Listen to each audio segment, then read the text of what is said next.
everybody, and we're glad we can be back together again this way. Maybe in a couple weeks or a little bit after that, we might be able to get back together again, at least as a church. Maybe not as small groups just yet, but we're working our way there, and eventually we will be able to be back together, and that's going to be a great day.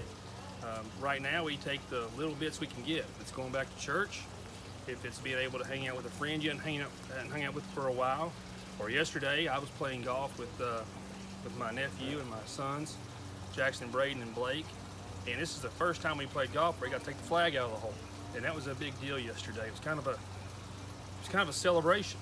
We thought it was neat just to be able to grab a hold of the flag and take it out of the hole in order to play golf and to put it in. We didn't be able to do that in about 8 weeks. So that's kind of what today's lesson's about, is God has our celebrations. Now today, we're celebrating my dad's birthday.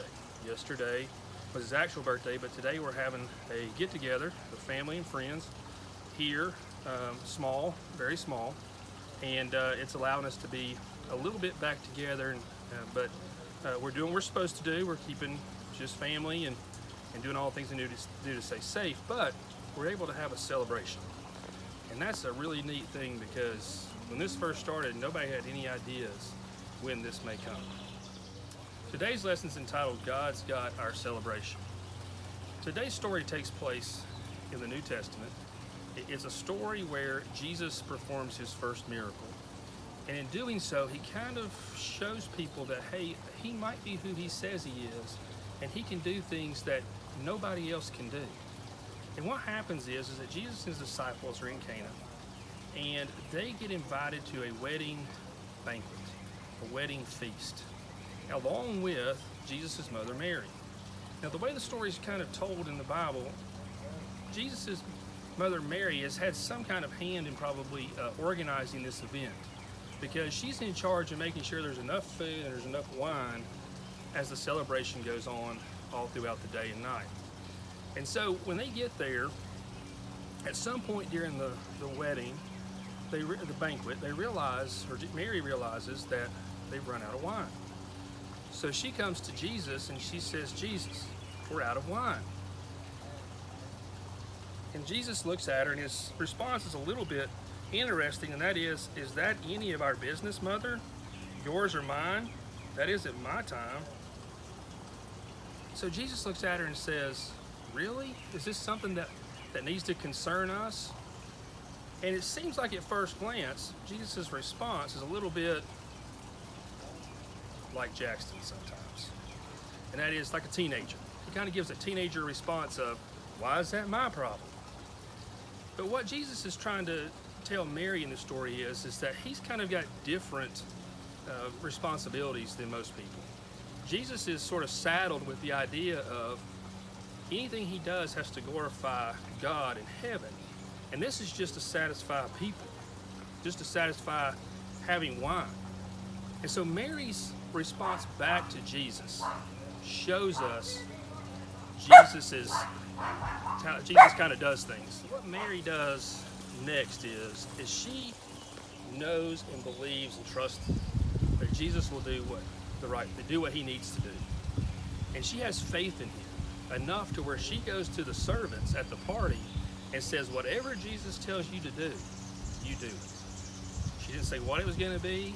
She didn't say what he's going to tell them or what he was going to do. She just said, if he tells you to do something, you go and do it. We see in Mary faith that we probably should have ourselves. And that is, she asked Jesus to do something and then had faith that he would do it. Now, her response, though, is, it's not, hey, Jesus is coming over here to make this water turn into wine because I told him to do it. It simply is, just do what he asked you to do. In our life, we got to be the same way. And that is, we can ask for something, but we've also got to be ready to do what Jesus tells us to do. And it may be something totally different, and we're going to see that in the story. So Jesus comes to the servants, and he goes, here's what I want you to do. I want you to go get those pots over there, and I want you to fill them with water. Their mind is, what is this guy doing? We can't serve him water. This is crazy. And so, but they do exactly what Jesus tells them to do. They go get the pots, they fill them with water. Jesus then tells the servants, what I want you to do is I want you to fill your pitcher up with what's in those, with what you poured in there. And when they do that, they notice instantly their pots fill up with wine. So they did what Jesus asked them to do, and it sounded strange. Sometimes in our life, we may be asked to go fill pots up with water. You know, Todd tells us of a story when he's in Africa giving people water, right? He's just filling pots with water. But through doing that, he's also telling the word of Jesus and how Jesus can do things in their life and save them later. So sometimes what Jesus tells us to do is just strange. And that's one of those things. He tells them, go fill the pots up with water. Well, they take the pitchers of wine that Jesus had just made to the main guy that's over this party. And he takes a drink of it, and he immediately notices this is the best wine they've had all night. That too is strange, because at most of these parties, what you do is you give people the good wine first, let them have too much to drink, and then you give them the old wine later and they don't know the difference. But Jesus did it different. He saved the best for last. So at this celebration, he saved the greatest part of this celebration to the last.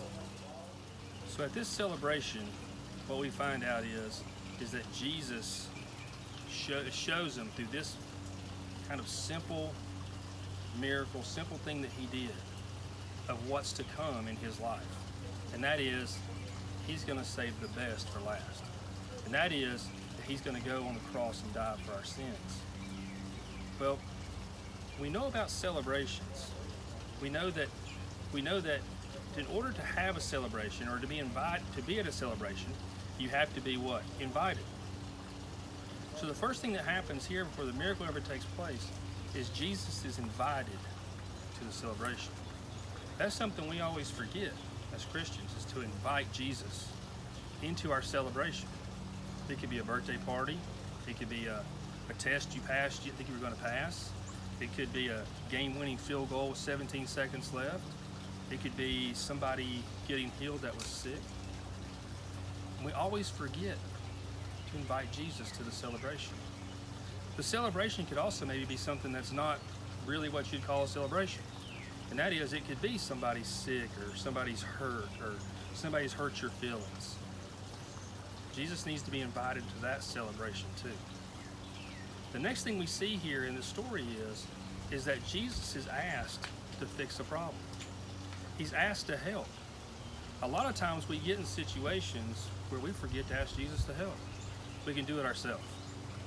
I can handle this, I ain't got to involve anybody else. Or we just forget, and we try to handle it the way we know how to handle it, and that never works, ever.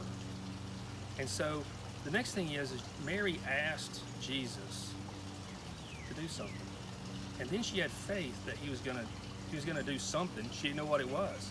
But all she knew is that when he said do something, you better do it. And the third thing we see from our celebration is that the way Jesus can fix problems is far greater and far better than anything we could ever do.